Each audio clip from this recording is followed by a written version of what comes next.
Hello, my friends. Welcome to day 12, daily embodiments. So, yesterday we switched from books, Essential Art Therapy Exercises by Leah Guzman, to Polyvagal Exercises for Safety and Connection by Deb Dana. What I'm finding today is a little bit of I was really ready to shift books yesterday, and we found a glorious exercise within it that felt really like a match card. And then today I felt a little overwhelmed, or I am feeling a little overwhelmed, very aware of how dense some of the content is in this book. It's written by a therapist for therapists. So there's a lot of language in it, and that is very also specific to polyvagal theory. So there's a lot of definitions that maybe or words I maybe have been using, and some of which might be new. And it's sort of like, am I going to really bridge and commit and devote to journeying into this kind of framework and language with you? And that feels a little like a lack of readiness. So I think today we're going to keep it short. I think I'm just going to walk into, no, I'm not. I feel a lack of, okay, so here's my thoughts. They're like ping-ponging around. My thoughts are, I really want to keep committing and devoting to this practice and deepening into it. And it might be kind of messy sometimes, or it might be smoother than I could anticipate. And so I feel this fear, this lack of readiness. So I think I'm going to not choose to make this the embodiment, but I'm going to, and maybe it will become that, but I'm going to see if I can just be with the experience and use my sort of automatic experience of what's going on in my nervous system, coupled with my sort of somatic experience of having choice points, right? With my movements, with my way I'm engaging, to bridge the space between and see if we can find some congruency. So I'm just going to be with myself right here. Be aware that I have a frozenness of this right side is I don't want to. I'm frozen in between. Do I reach for it? Am I pushing it away? What is this hand doing? It's not sure. So I'm just going to note that. Don't need to try to change it. Just be really aware that I'm scared here, that there's something that feels like a lack of readiness, a fear of maybe getting it wrong, a fear of even getting it right, a fear of maybe what I'm doing landing with more people. And then there's the uncertainty of, well, what do I do if it does? And then there's also the awareness of, and what do I do if it doesn't?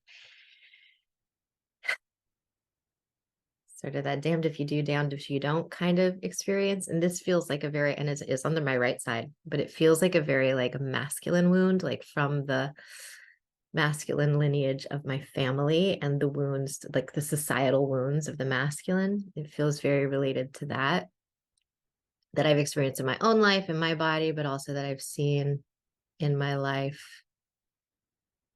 towards the men in my life, or towards the masculine components of how people are expected to show up into society. And so I'm noticing myself rocking it back side to side, just being like, hey, let's come back into our body here. Let's come back into choice. And this rocking, I know, is like a somatic resource that can allow us to calm our own nervous system down. You know how babies, they rock in a cradle, right? Or that's one of the things you can think of, right? But that the rocking sensation, or maybe you rock them to sleep, that it calms their body, it calms their system, it allows them to settle.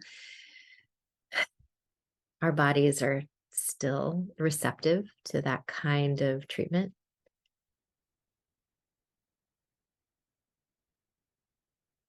And some of us who maybe haven't had that, or didn't get a relationship to the ever safety that can be found in that kind of a nourishing hold, or love, or attunement, or resourcing. sometimes it can be kind of scary here. And I feel a lot of fear to like, oh, I can't trust this. Like in the right side of my body, even as it softens, even as it's getting familiar, it's like, no, you're gonna like throw something in my face in a minute. I know it. I know you are. You're gonna throw it in my face. You're gonna get me all soft and loving, and then you're gonna throw it back at me in a way that I'm not prepared for. Gonna have me lower all my defenses, and then you're gonna hurt me. And I've seen that time and time again. I'm aware of how even in my own life, how I've sort of been on the other end of that too, where I've thought we were lowering defenses. And then what I find is sometimes something hidden, either in myself, like lying to myself about something, or in someone else when their stuff lowers. And then I see what it is that they've been hiding, like why they've been so guarded. And sometimes I like the being with the truth of that is too much, too hard, too different than what I thought. And, sometimes you can still be with that. And actually, what I found is oftentimes the guarding around the not wanting to be seen. So often, what I do find is something really challenging, like a big defense and maybe an ugly one. But then underneath that, if there's a willingness on both parties' ends to keep sourcing through into the unmet need and the clarity, the sweetness, the purity of like the undercurrent of an essence, like the feeling of humanity's heart, the soul of the world as connected to the who we are underneath it all. If there is a relationship to that piece that's willing to be met and to meet, to be met and to meet to both for both parties, whether that's the psyche, like the mind and the body, or whether that's a facilitator and a body or bodies of people, or a coach and a client, or a mother and a child, or a father and oh, I can't say that. I can't say a father and his child, like in my psyche. And this isn't, if you're a dad or you have a dad, that this doesn't fit. Like this isn't all, this is like archetypal wounding from collective sort of societal stuff, coupled with my very personal background. So this isn't the all the everything, but it's sort of how it's presenting for me. And there's just this unwillingness, like there's this block. Oh, and I feel it very clearly on in my family line, in my tree, like I know where it's coming from. You don't need to but I'm going to be with the that, and maybe just kind of rock it there. And there's this part in my mind that I for years now this has been coming up in embodiments for me, and I hadn't been able to find a space that was safe enough for me to recover, rehabilitate this part of my mind, either by myself or with others. And I feel like there's an access point here and now that I hadn't felt prior, which feels really good. Something maybe about like the ever, I don't know who you are part. Like there is this sort of like trust of the ethers that needs to come into play of I don't know who's gonna watch this. I don't know how you're gonna receive it or not. And there's this like desire and fear simultaneous experience of trusting the process of that, trusting that it's okay if not everyone relates, and trusting that, gosh, I do hope somebody does. I do hope there are some of you out there who are like my people, because it's lonely sometimes doing this work, even as you find people who do the work too. I find for me, there's like a broader, deeper witness that I long for. more than just like a singularity of a intimate relationship, which is why, self-care for performers is a lot about like creative intimacy and relational wellness. I desire a community witness. Like I love a singular witness, and it's beautiful when I have that with someone, whether that's platonic or romantic or familial uh, or very even structured and like guided by someone who is filling the role of clinician or healer or guide. But that I do. And I think this is why I personally have been drawn to the performing arts, is because like I desire some sort of collective witness, community witness. But at the same time, this story has been coming up a lot throughout this process of these embodiment sessions that we've been having for the last 10 days now, 11. But I had mentioned in one of the other episodes, one of my former acting teachers, Art Wolf, who's since passed, and he used to say,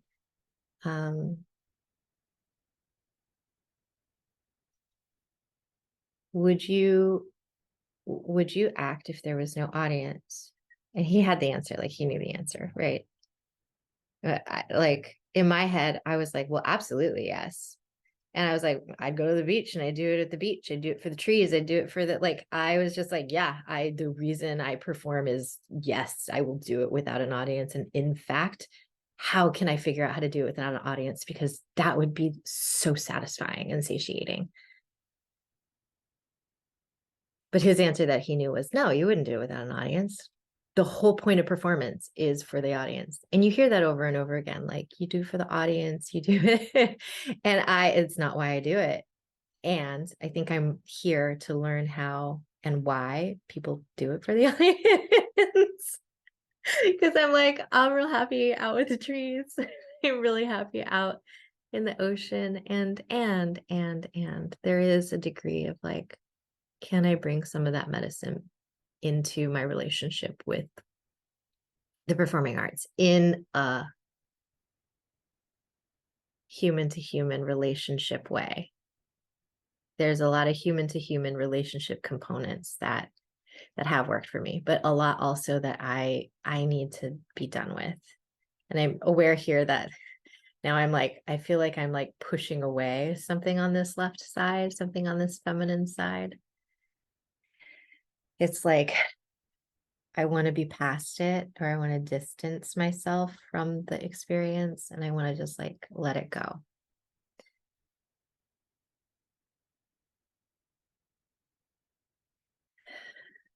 And I don't need to know all of what that is, but I am aware that it's that same kind of wounding to that left side of my arm that we've been working through in these embodiments.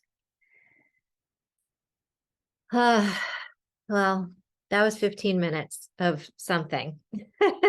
I don't want to take too long. I kind of want to end the video, but I want to do a little like reading real fast from this book, because I want to recommit and devote myself to whatever it is this book is bringing up in me. It's something big. Like I can feel it. It like holds some sort of content that I know that I'm supposed to integrate and find a way to make digestible through self-care for performers. Even as I know I'm not always very digestible. So sorry. I'm just going to start with the introduction and then read for a couple minutes. We'll see how long that goes. What if your neurophysiology could support safety and connection? This is a question I ask my clients as we begin our treatment journey.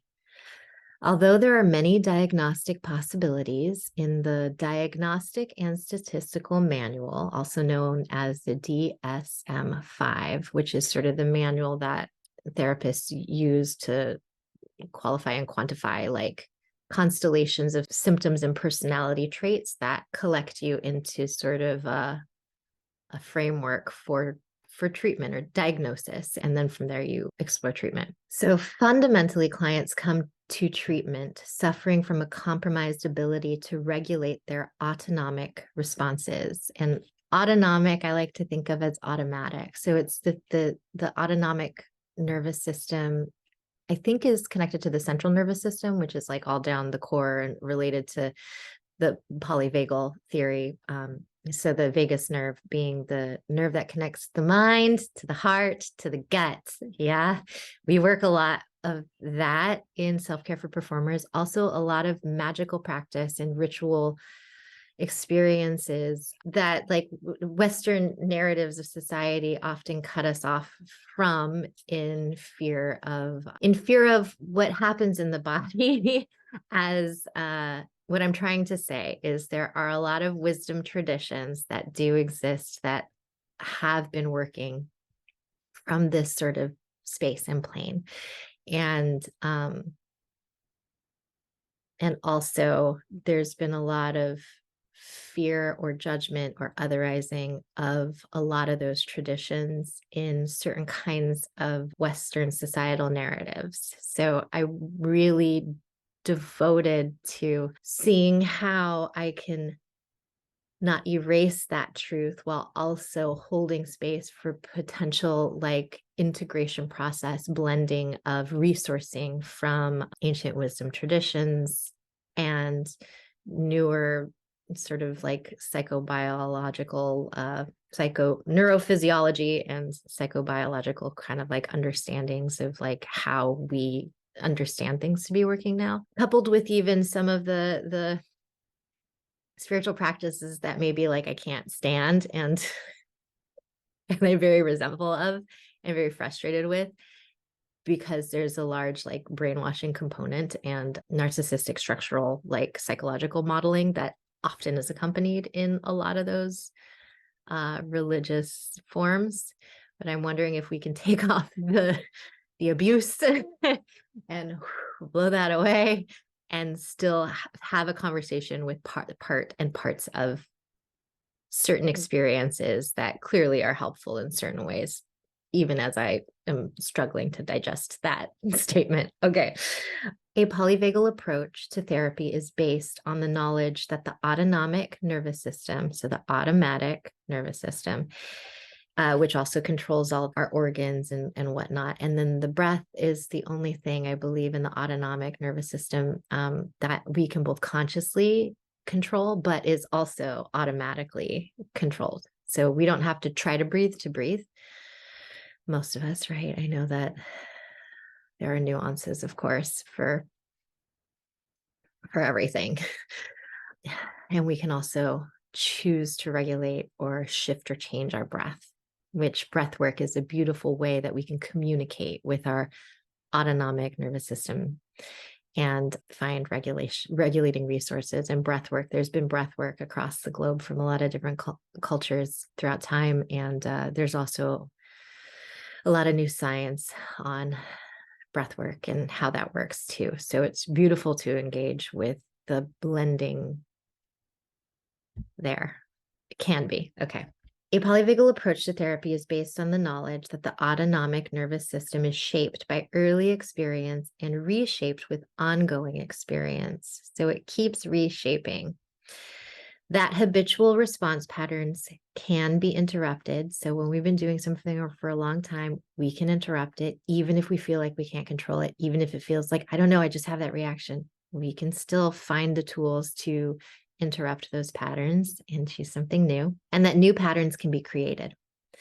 Teaching your clients to safely listen to their autonomic or automatic stories, right? Also sometimes known as unconscious limiting beliefs, depending on where you're coming from. And maybe you have like a coaching background, and shape their systems towards safety and connection is possible. So we can shape our systems towards safety and connection, that is possible. And I am terrified of the you that is out there, like at the masses, right? A lot of us who have this fear of persecution or being seen for what our practices are, or like where there's been more of like privacy and in our spiritual practices. And maybe like for me, I didn't realize that what I was doing was what would be considered witchcraft for much of my life. It wasn't until I started really studying, well, what is witchcraft? Like, how does that work? And I'm like, oh, it's just everything I do. And then I realized, like, oh, wow, maybe all of my past life regression flashbacks is like spiritual trauma, like religious trauma from knowing what's happened to people in the past and resonating with those people that had happened to. And then also throughout the course of my life, just depending on who I share what with, like you get different looks and you get different judgments and you get different kinds of relational dynamics. And you can see like I'm like freezing up. I feel unsafe. So having these conversations, I know for me is bringing up like autonomic response and stories of like lack of safety. So I feel a lack of safety. I'm just going to name that. I'm not going to try to change it right now. I'm just going to like let that be okay. I only read the first paragraph of this book, you guys. Like, and then like that's it today. But there's something about like polyvagal theory and really working with the autonomic nervous system that to me is the bridge between magic and pragmatic, like scientific stuff. But also know that like there is historical context and there is context around how a lot of us understand and frame things and how we've been socialized or educated to relate with something.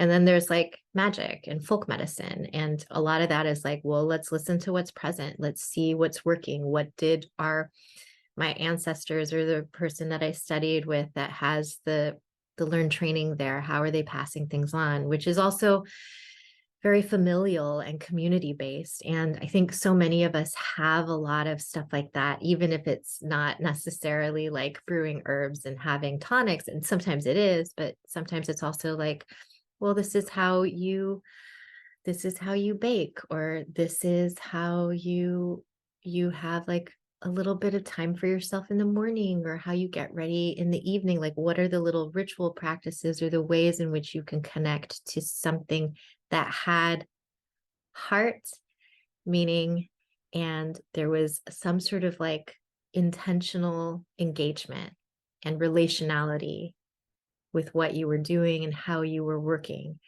And to me, that is the core of it all. And I think that so many of us, whether we call it magic or not, engage in that kind of practice.